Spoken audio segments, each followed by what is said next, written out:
Tenemos Mateo capítulo 22, versículo 15. Diga amén bien fuerte. Aleluya. Entonces se fueron los fariseos y consultaron cómo sorprenderle en alguna palabra.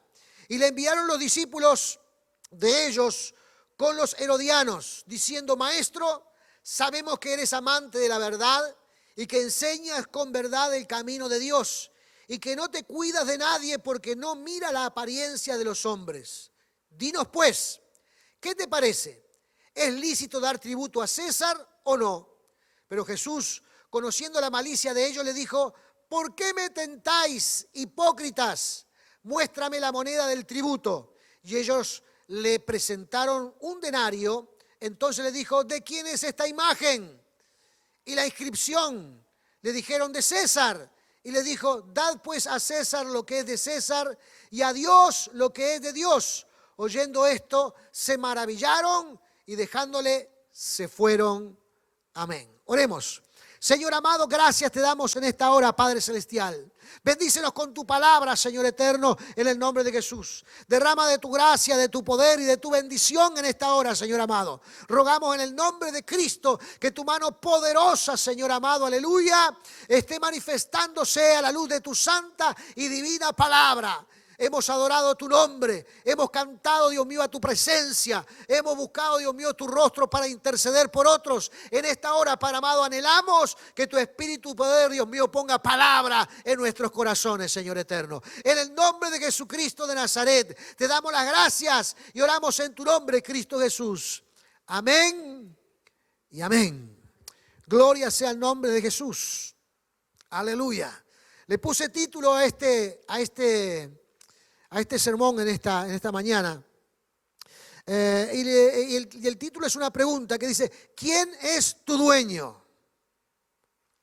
Es una cosa que tenemos que reflexionar realmente en nuestra vida en el transcurso de esta reunión.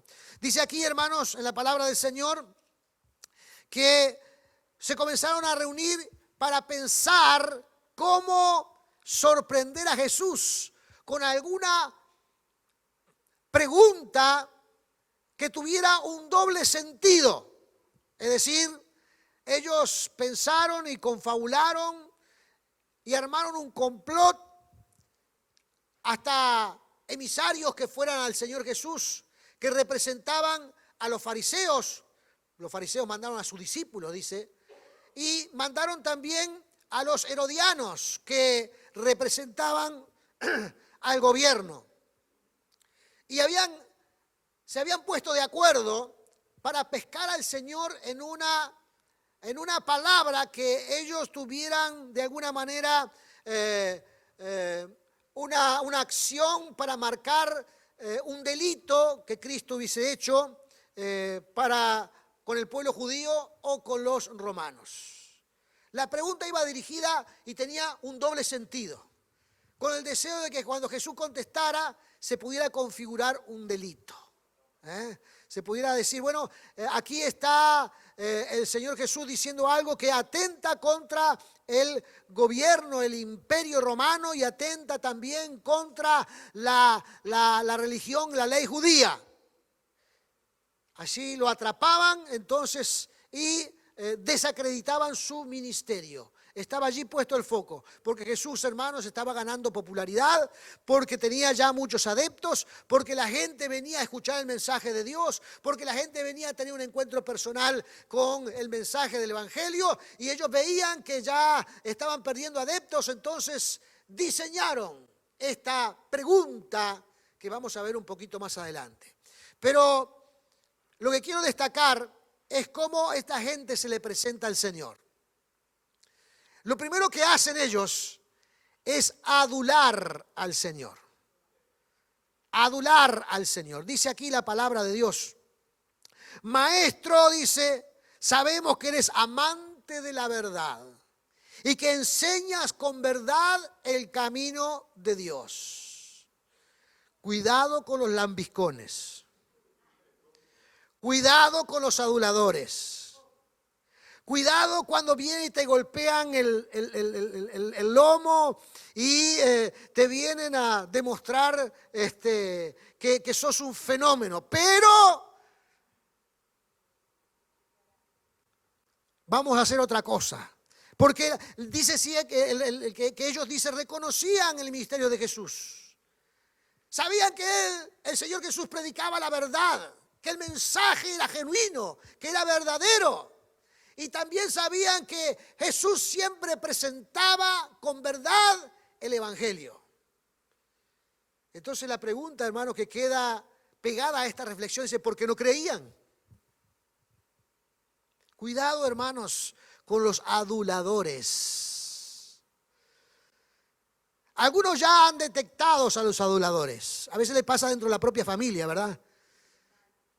Vienen y golpean y dicen: qué lindo, qué bien que te has dirigido, qué bien te ves, qué bonito. ¿Tenés 5,000 pesos para prestarme? Algunos ya saben cómo es la cosa y cuando aparece el adulador ya no lo dejan ni hablar y le preguntan: ¿qué venís a buscar? ¿Qué venís a pedir? Porque ya lo detecta como un adulador que tiene un doble sentido, que en realidad esconde algo detrás de la adulación. Esconden algo detrás de esa apariencia, digamos, de delicadeza y de reconocimiento hacia la persona. Hay algo detrás. A nosotros como pastores, hermanos, nos ha pasado muchísimas veces. Muchísimas veces. Hermanos que a veces vienen y que tenemos mucho tiempo con ellos y dicen: pastor, realmente usted es un excelente pastor, me ha bendecido muchísimo. Recuerdo que alguien me decía: usted es como un segundo padre para mí, pero me voy a ir de la iglesia. Y uno ya cuando vienen con cierto grado de adulación, uno ya empieza a mirar torcido, ¿no? Y de costado, ¿no? Porque la adulación generalmente viene con una intención detrás. Y este era el tema. Estos que se habían aparecido allí eran emisarios de los fariseos y de los herodianos que venían con un mensaje detrás de la adulación. Pero primero, para ablandar el camino, primero para ablandar la situación, comenzaron a adular al Señor. Y le dijeron estas cosas, que eran verdad, que eran cierto. Jesús era alguien amador de la verdad y era alguien que predicaba el reino de Dios con verdad. Era cierto, pero ellos perseguían una doble intención.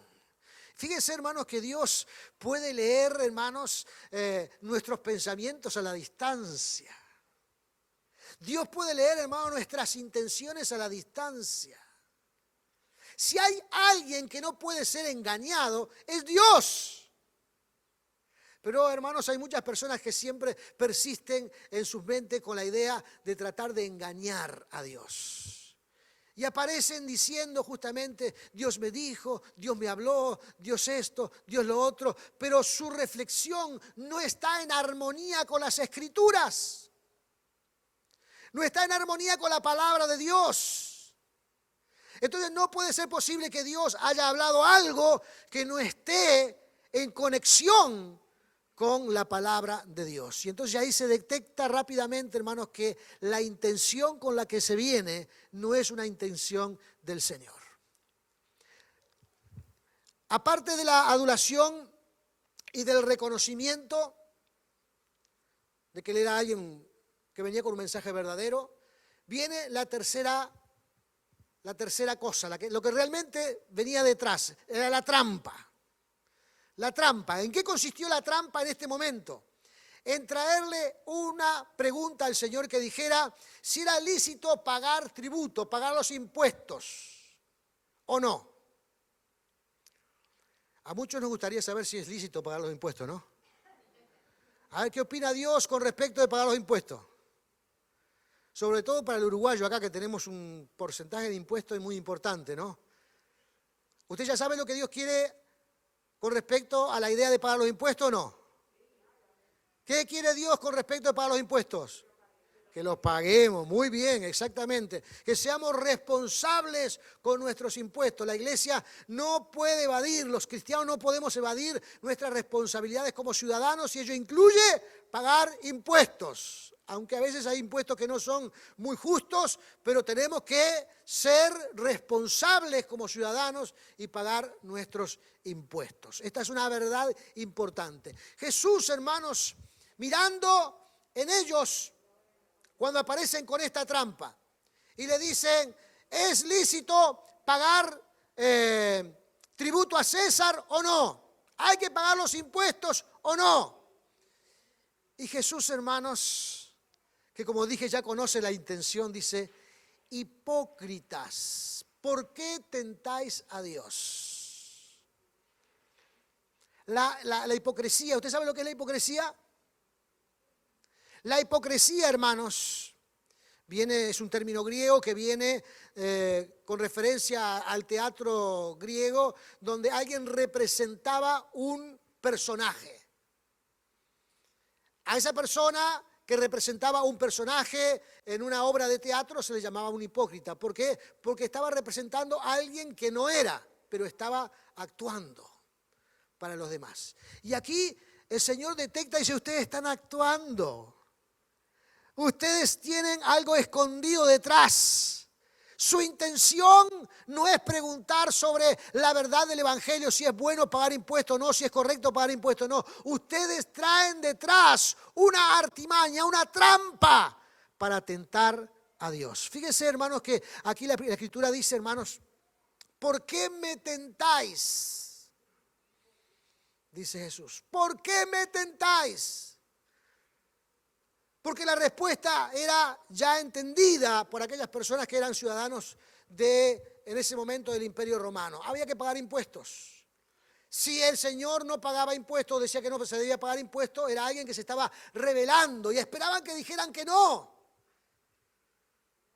Como algunas religiones en nuestros días también que quieren rebelarse en contra del Estado. Quieren rebelarse en contra de las acciones de los gobiernos. Y no es que uno tiene que aparentar un estado servil, sino que uno tiene que saber que si vive en un estado, debe uno pagar sus impuestos. Entonces les llama hipócritas, porque habían montado un escenario con una trampa para engañar al Señor Jesús. Pero qué tontería, hermano, ¿no? ¿Que alguien cree que puede engañar a Dios?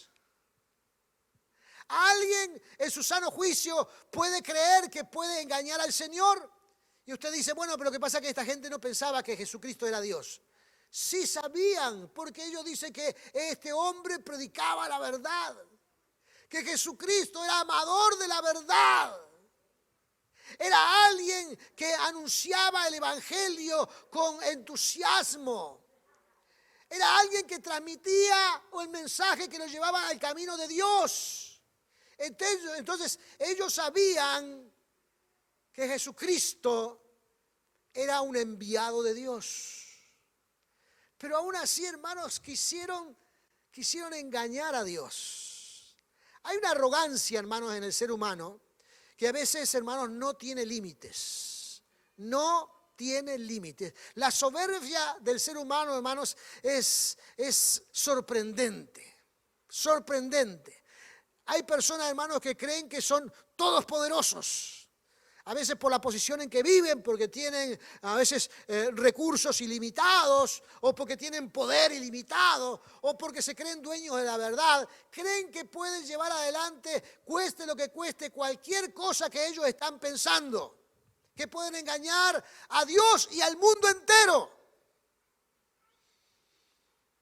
La soberbia, hermanos, del ser humano a veces no tiene límites.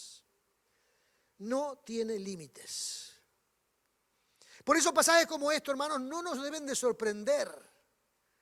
Porque siempre habrá gente, siempre habrán personas que se levantarán en contra del Evangelio y estarán dispuestos a hacer lo que sea necesario para desacreditar la palabra de Dios. De hecho, hermanos, en todos los tiempos se han levantado personas que han querido, hermanos, confrontar el Evangelio.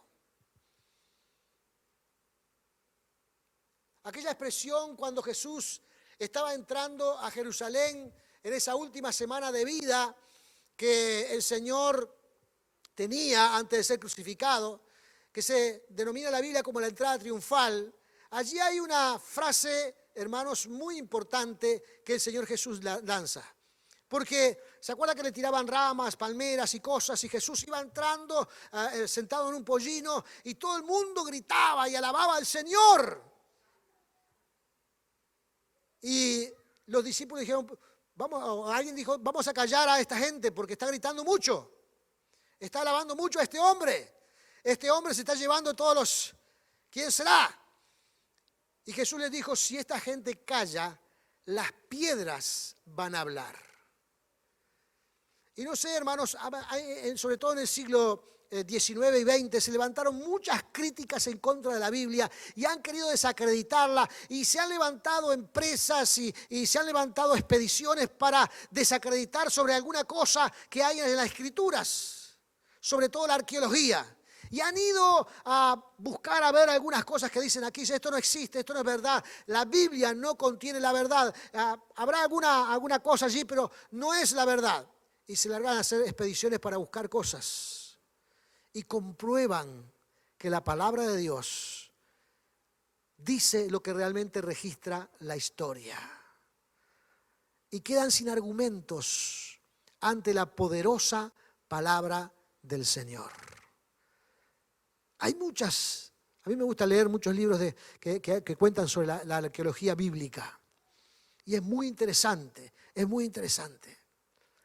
Pero aún así, hermanos, creen que hay posibilidades de engañar a Dios.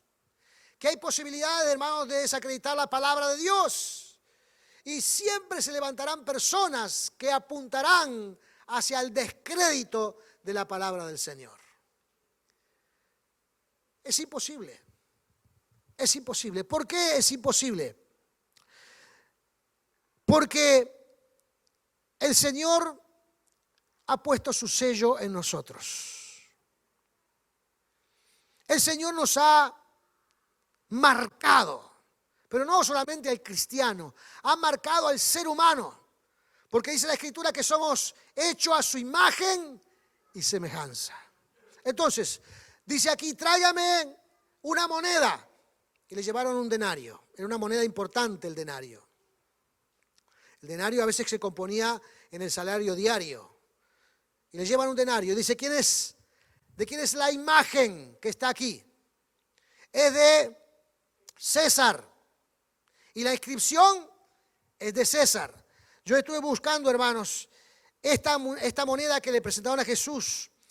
Tenía acuñada la figura de Tiberio César, supremo del gobierno y ser divino de la religión romana, porque el César era el dios romano. No la persona en sí, sino lo que representaba como César de la nación. La moneda entonces representaba a su dueño, porque tenía su imagen, amén, y su autoridad, porque tenía su inscripción. Entonces, la moneda correspondía al gobierno romano porque estaba acuñada con la figura del César y la inscripción de la autoridad de su dueño.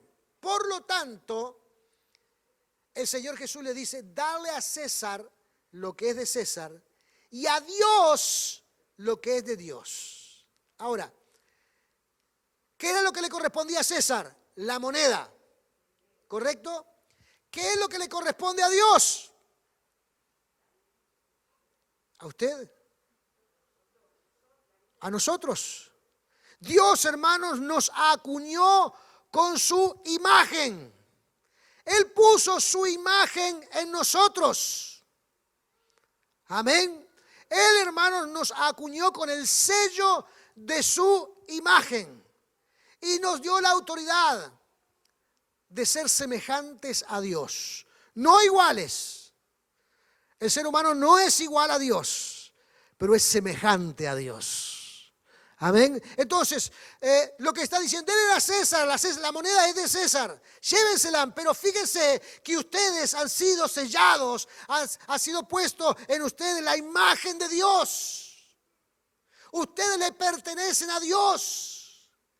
Su autoridad en su vida es el Señor. Amén. El ser humano, hermano, le pertenece a Dios. Fuimos nosotros hechos a su imagen y semejanza. No importa si usted cree en Dios, no importa si usted va a una iglesia, no importa si usted es un rebelde, no importa si usted adora a otras religiones, hermanos, de todas maneras, usted, el ser humano, yo mismo, le pertenecemos al Señor. ¿Quién es nuestro dueño? Nuestro dueño es Dios. Él nos selló, Él nos acuñó con su imagen y nos dio su autoridad en el sentido de que hemos sido diseñados a su imagen. Amén. Somos similares al Señor. Dios puso algo que le pertenece exclusivamente a Él. Entonces el ser humano debe reconocer que su dueño es Dios. Y le está diciendo, mire, César puede ser una persona importante en este país, pero César no es igual a Dios. César no está al mismo nivel de Dios. César no puede estar en la dimensión de Dios. Incluso César que se cree dueño de estas tierras y dueño de este imperio, también César le pertenece al Señor, porque fue hecho a su imagen y semejanza. Amén. Entonces, el Señor Jesús está poniendo en la dirección correcta de cómo el ser humano debe reflexionar en la vida. Algunas personas se comportan, hermanos, con algún sentido de orgullo y dicen, no, yo no creo nada en Dios. Yo tengo mi forma de pensar, yo tengo mi forma de llevar adelante mi vida, a mí nadie me va a decir qué es lo que tengo que hacer. Perfecto. Pero no puede negar que Dios es su dueño. No podemos negar que Dios es su dueño, porque aún el más poderoso, la persona que se cree con mayor autoridad sobre esta tierra, cuando Dios determina algo sobre él, se termina y punto. Se han levantado muchos poderosos en contra de Dios en las Escrituras. Hay historias que revelan de gente que se rebeló profundamente delante de Dios y eran poderosos y su tiempo acabó rápidamente. Usted podrá recordar conmigo, por ejemplo, la vida de Nabucodonosor, uno de los más grandes hombres de la historia o de la historia antigua, porque él fue uno de los primeros imperios de la humanidad. Nabucodonosor era tan poderoso que conquistó casi como lo mismo que el imperio romano. Había construido uno que se denominaba la séptima maravilla del mundo, que eran los jardines colgantes en la ciudad de Babilonia. Usted iba por las calles de Babilonia y habían jardines colgantes. Era estupendo, era maravilloso. Y él un día sentado en el balcón mirando la ciudad que había construido dijo, ¿quién hay más poderoso que yo? Miren todo lo que he construido. Miren lo espléndido que soy. Miren lo grandioso que soy. Y Dios escuchó a Nabucodonosor y le dijo, hoy se termina tu posición de privilegio en este mundo. Y dice que instantáneamente se volvió loco. Y fue tan grande su locura que vivió 7 años en el campo, en un estado de enajenación terrible, hasta que reconociera que había un Dios en el cielo que era dueño de su vida. Si usted lee la historia de Nabucodonosor, sabe que al cabo de 7 años dice que él volvió en sí y reconoció a Dios. Y así como se le fue la cordura, volvió a llegarle la cordura. Y reconoció al Dios de los cielos. Porque Dios es el dueño del ser humano. Le gusta entenderlo o no le gusta entenderlo, Dios es el dueño de nuestra vida. Él puso aliento de vida en nosotros. Y el día en que el Señor quite ese aliento de vida llamado espíritu de nosotros, partiremos de esta tierra.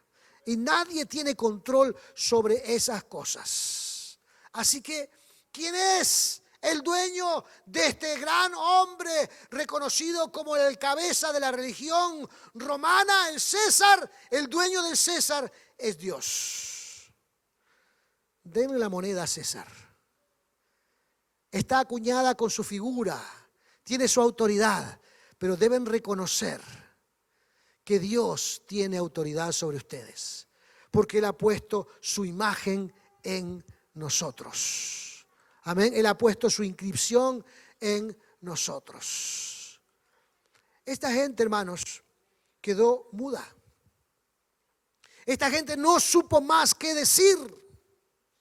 Estas personas, hermanos, quedaron totalmente desconcertadas de las palabras que emitió el Señor Jesucristo. Y nuevamente pudieron entender con fidelidad que el Señor sigue anunciando la verdad y que es amador de la verdad y que proclama la verdad y que está comprometido con la verdad y que se sacrificó por la verdad y que murió en la cruz para que el mundo recibiera la verdad. Amén. Ese que nos compró en la cruz del Calvario es nuestro dueño. A Él le pertenecemos. Nuestra vida, hermanos, responde a Él. Sea creyente o no sea creyente, sea cristiano, amador de la verdad o no, nuestra vida le pertenece a Él. Gloria sea el nombre del Señor. Aleluya. Esta declaración de Jesús no fue una declaración neutra. No fue una declaración al pasar. Esta es la verdad de la existencia mismo de la humanidad. Amén. ¿Quién es el Todopoderoso? Es Dios. ¿Quién es el Creador de los cielos y la tierra? Es Dios. ¿Quién es el dueño del ser humano? Es Dios. No es una declaración al pasar.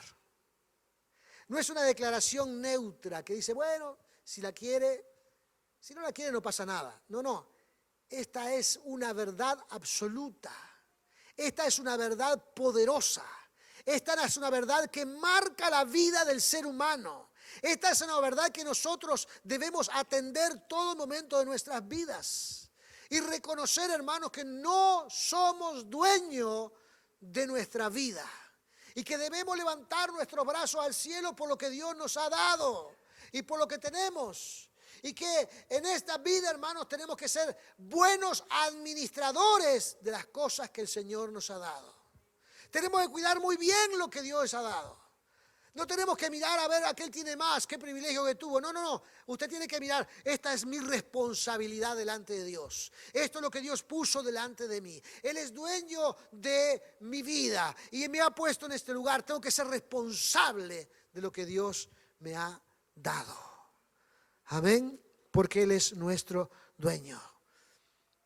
Estos emisarios de los fariseos y de los herodianos, que representaban el gobierno judío y el gobierno romano, quedaron sin palabras.